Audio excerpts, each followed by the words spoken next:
Council യോഗത്തിൽ വീണ്ടും ചർച്ചയായി പാലാ നഗരസഭയിലെ മോഷണം. ചെയർപേഴ്സന്റെ ഫയൽ മോഷണം പോയിരുന്നോ എന്ന ചോദ്യവുമായി LDF രംഗത്തെത്തി. പോലീസ് അന്വേഷണം നടക്കുകയാണെന്ന് ചെയർപേഴ്സൺ ദിയ ബിനു അറിയിച്ചു. വിഷയം ചർച്ച ചെയ്യാതെ കൗൺസിൽ യോഗം അവസാനിപ്പിച്ചു. LDF അവിശ്വാസ പ്രമേയം പാസാക്കുമെന്ന് കോൺഗ്രസ് കൗൺസിലർ ബിജു മാത്യൂസ് പറഞ്ഞു. എന്തായാലും പാലാ നഗരസഭയിലുള്ള നിലനിൽക്കുന്ന ഈ ഒരു പ്രതിസന്ധി ആ രീതിയിൽ തന്നെ തുടരും. ഇപ്പോഴും തർക്കം തുടരുന്നു എന്ന് തന്നെയാണ് വ്യക്തമാകുന്നത്. അജിത് ബാബു ആണ് വിവരങ്ങളുമായി ചേരുന്നത്. അജിത്, എന്താണ് ഇന്ന് അവിടെ സംഭവിച്ചിരിക്കുന്നത്?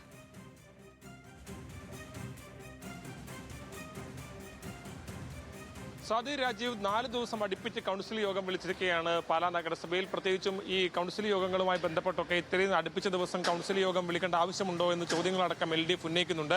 ഒറ്റ ദിവസം കൊണ്ട് തീർക്കേണ്ട കാര്യമാണ് വലിച്ചു നീട്ടുന്നതെന്ന് ഉൾപ്പെടെയുള്ള കാര്യങ്ങൾ വിമർശനമായി വെക്കുന്നു. ഇന്ന് ചേർന്ന യോഗത്തിൽ പ്രധാനമായും ഈ ഫയൽ മോഷണം പോയിട്ടുണ്ടോ എന്ന ചോദ്യം മുന്നോട്ട് വെച്ചുകൊണ്ടാണ് LDF കൗൺസിലർമാർ രംഗത്ത് വന്നത്. ഇത് പോലീസ് അന്വേഷിക്കുകയാണെന്ന് ദിയ ബിനു ചെയർപേഴ്സൺ മറുപടി നൽകി. പക്ഷേ ഈ കാര്യത്തിൽ കോൺഗ്രസ് കൗൺസിലർമാർ തങ്ങൾക്കും സംസാരിക്കാനുണ്ടെന്ന് പറഞ്ഞു. പക്ഷേ അതിന് നൽകാതെ ചർച്ച അവസാനിപ്പിച്ച് ഈ കൗൺസിൽ യോഗം അവസാനിപ്പിക്കുന്ന നിലയിലേക്കാണ് കാര്യങ്ങൾ എത്തിയത്. പിന്നീട് ഈ മാധ്യമങ്ങളെ കണ്ടപ്പോഴാണ് ബിജു മാത്യൂസ് തുറന്നടിക്കുന്ന സാഹചര്യം ഉണ്ടായത്. ഇതിൽ പ്രധാനപ്പെട്ട ഒരു കാര്യമുള്ളത്, നമുക്കറിയാം സംസ്ഥാന നേതൃത്വവും ജില്ലാ നേതൃത്വവും ഇടപെട്ടുകൊണ്ട് ഈ പ്രശ്നങ്ങളാകെ പരിഹരിക്കാനുള്ള ശ്രമങ്ങൾ നടന്നതിന് പിന്നാലെ നടന്ന കൗൺസിൽ യോഗത്തിന് ശേഷവും LDFന്റെ അവിശ്വാസം പാസ്സാകുമെന്ന് കോൺഗ്രസ് കൗൺസിലർ ബിജു മാത്യൂസ് പറയുന്ന പശ്ചാത്തലമാണ് ഏറ്റവും പ്രധാനപ്പെട്ടത്. കാരണം ഒരു കോൺഗ്രസിന്റെ കൗൺസിലർ LDFന്റെ അവിശ്വാസം പാസ്സാകുമെന്ന് പരസ്യമായി പറയുന്നു. അത് സ്വാഭാവികമായും ഈ പാലായിലെ പൊതുവായി കോൺഗ്രസ് പ്രവർത്തകർക്കിടയിലും കോൺഗ്രസ് കൗൺസിലർമാർക്കിടയിലുമുള്ളൊരു വികാരം തന്നെയാണ് ബിജു മാത്യൂസ് പ്രകടിപ്പിച്ചത്. മണ്ഡലം കമ്മിറ്റി ഏകകണ്ഠനമായാണ് നേരത്തെ ഈ പാലാ നഗരസഭാ ഭരണത്തിനെതിരെ അവിശ്വാസ പ്രമേയം പാസ്സാക്കുന്ന പശ്ചാത്തലം ഉൾപ്പെടെ ഉണ്ടായത്. ഏതാണെങ്കിലും LDFന്റെ അവിശ്വാസം വരുമ്പോൾ അതിന് കോൺഗ്രസ് പിന്തുണയ്ക്കുമെന്നുള്ള പ്രധാനപ്പെട്ട സൂചന കൂടിയായ പ്രതികരണം മാറുന്നുണ്ട്. െങ്കിലും ഇനി ഈ പ്രശ്നം പരിഹരിക്കാൻ സംസ്ഥാന നേതൃത്വം മുഖത്തിനൊക്കെ എത്രത്തോളം കഴിയുമെന്നുൾപ്പെടെയുള്ള കാര്യങ്ങൾ അറിയേണ്ടതുണ്ട്.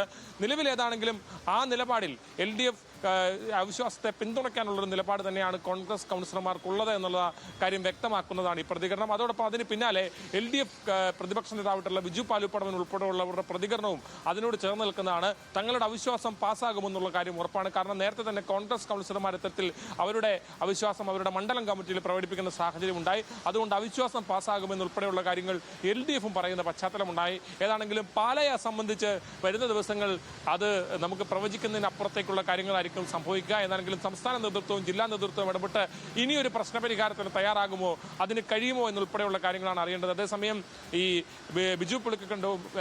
ബിനു പുളിക്കണ്ടം ഉൾപ്പെടെയുള്ള ആളുകൾ ഇക്കാര്യത്തിൽ ഒരു പരസ്യ പ്രതികരണത്തിന് രംഗത്ത് വന്നിട്ടില്ല. ദിയ ഇപ്പോഴും UDFന്റെ കൗൺസിലറാണ്.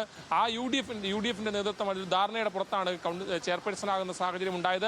ആ ചെയർപേഴ്സനെ എതിരെ എന്തെങ്കിലും തരത്തിലുള്ള അഭിപ്രായങ്ങൾ വരണമെങ്കിൽ അത് സംസ്ഥാന നേതൃത്വത്തിന്റെ ഒക്കെ ഭാഗത്തു നിന്നാണ് വരുന്നത്. അങ്ങനെ ഒരു പ്രതികരണം ഇതുവരെ ഉണ്ടായിട്ടില്ല. അതുകൊണ്ട് ഇപ്പോഴും UDFന്റെ ഭാഗമായി തന്നെയാണ് തങ്ങൾ നിൽക്കുന്നതെന്ന് ഉൾപ്പെടെയുള്ള പ്രതികരണങ്ങളാണ് അവരുടെ ഭാഗത്തുണ്ട്. ഏതായാലും പാലയിലെ സംഭവവികാസങ്ങൾ നേരത്തെ സ്വാതി പറഞ്ഞതുപോലെ ഓരോ ദിവസവും പരിഹരിക്കാൻ കഴിയാത്ത ഒരു വലിയ കാര്യമായി കോൺഗ്രസിനും UDFനും മുമ്പ് നിലനിൽക്കുകയാണ്.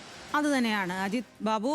അതിൽ ഈ LDF അവിശ്വാസ പ്രമേയം പാസ്സാക്കുമെന്ന് കോൺഗ്രസ് കൗൺസിലർ ബിജു മാത്യൂസ് പറയുകയും ചെയ്തു. അദ്ദേഹത്തിന്റെ വാക്കുകൾ കൂടി കേൾക്കാം. എനിക്കെതിരെ കൊടുത്തിരിക്കുന്ന കേസിൽ കൊടുത്തിരിക്കുന്ന ഫയല് പ്ലാസ്റ്റിക് ഫയലാണ്.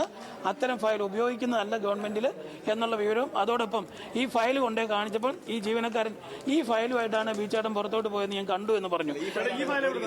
ഈ ഫയല് ഞാൻ അന്നത്തെ ദിവസം, അതായത് ഈ പ്രശ്നം ഉണ്ടായ ദിവസം എന്നെ 3 പോലീസുകാർ, പാലായിലെ 3 പോലീസുകാർ ഇവിടെ നടന്ന ഒരു വിഷയവുമായി ബന്ധപ്പെട്ട് ചോദ്യം ചെയ്യാൻ വേണ്ടി 3 പോലീസുകാരുടെ മധ്യത്തിലിരുന്നുകൊണ്ട് എന്നോട് അവർ ചില കാര്യങ്ങൾ ചോദിച്ചറിഞ്ഞു. ആ സമയത്ത് എൻ്റെ കയ്യിലിരുന്ന ഒരു ഫയലാണിത്. ഈ ഫയലാണ് ഇവർ പറയുന്നത് ഇതിനകത്ത് ഫയലും ഒരു വാച്ചും ഉണ്ടായിരുന്നു എന്നും അത് നഷ്ടപ്പെട്ടു പോയി എന്നാണ് പറയുന്നത്. ഇത് സെന്റ് തോമസ് മാൾ എന്ന് പറയുന്ന ഒരു മാളിൽ നിന്ന് ഞാൻ അന്നത്തെ ദിവസം കാശ് കൊടുത്ത് ഞാൻ വാങ്ങിച്ച ഫയലും അതിൻ്റെ അകത്ത് ഞാൻ ഇതുപോലെ പേപ്പർ ഇട്ടുകൊണ്ട് വന്ന ഫയലുമാണ്. അപ്പോൾ ഇവിടെ നഷ്ടപ്പെട്ടു എന്ന് പറയുന്ന ഫയല് അത് കൊണ്ടുവരണം. അവർ നഷ്ടപ്പെട്ടിട്ടുണ്ടെങ്കിൽ അതിന് ഉന്നതതല അന്വേഷണം നടത്തണം.